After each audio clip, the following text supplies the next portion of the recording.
You may recall seeing some of the newsflash signs about a $1 million surplus at the polls, or you may have seen the signs around town about a $1 million budget surplus and ask yourself, why should I care? Well, your 10.2% tax increase this year was 2% higher than necessary. It inflated Clinton's mill rate competitive disadvantage.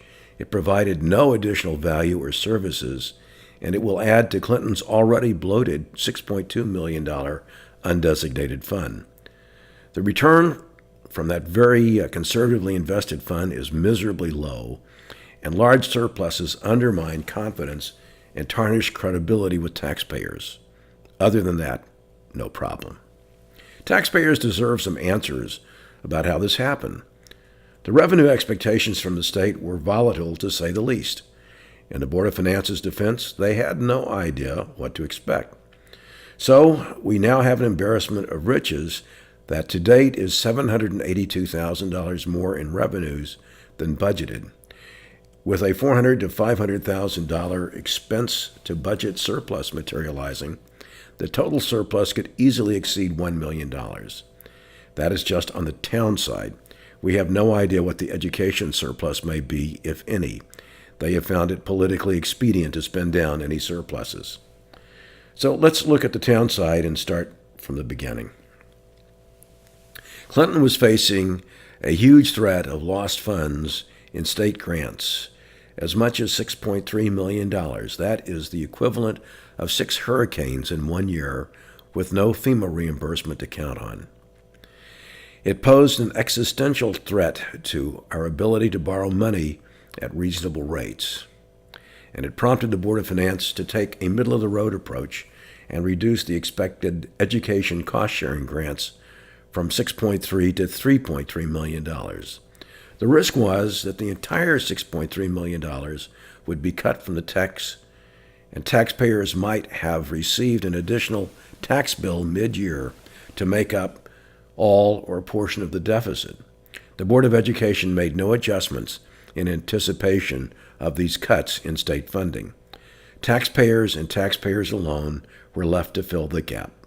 Now, fast forward to 2018. Hindsight is said to be 2020.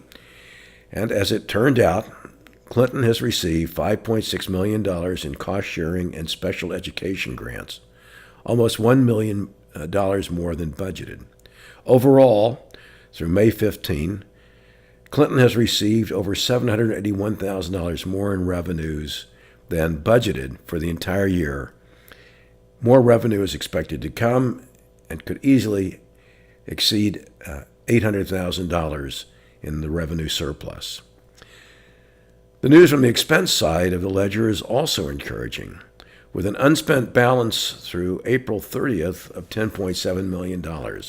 By year end, Clinton's finance director expects to spend $400,000 to $500,000 less than budgeted for 2018 fiscal year. On the expense side, right now, at the end of April, you're looking at $11,585,000 expended budget that hasn't been expensed yet. Of that, $7.9 million is Board of Education, belongs to Board of Education, so we can consider that gone. That leaves us about 3.6. There's about 2.5 million in salary and benefits for the rest of the year that we'll be expending, which drops it down to about 1.1.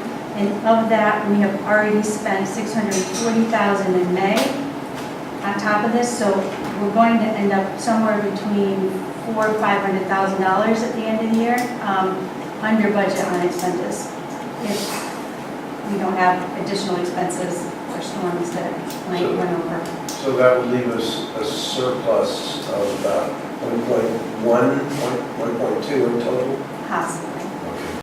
This will add to the current bloated $6.2 million undesignated fund, or 12% of expenditures.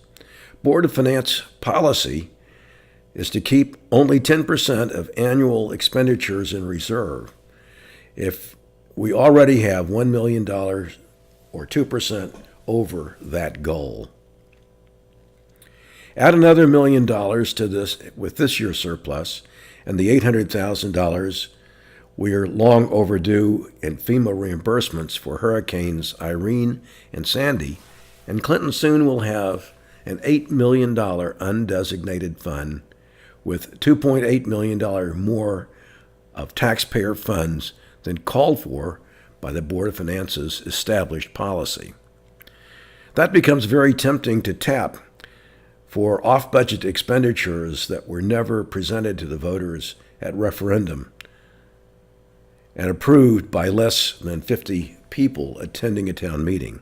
The use of these funds to defray a fire truck and police boat purchase are not an anomaly. Last year, the fund was similarly rated for $300,000 that could not possibly qualify as an emergency or rainy day fund events such as hurricanes. But if these funds could be invested to produce a reasonable return, it might not be so corrosive. But in fact, municipalities are restricted to keep large sums in banks and to invest very conservatively. The result in 2017 was a paltry 0.4% return. This is taxpayers' money that would work harder and provide more value in your pocket, not in the town's. Invested in a well-balanced and diversified 401k retirement account or a 529 savings account, it could reasonably expect to earn 10 to 20 times the 0.4% Clinton is earning on the undesignated fund portfolio. Or it could also be used to provide value to pay for life's comforts and necessities. After all, it is your money.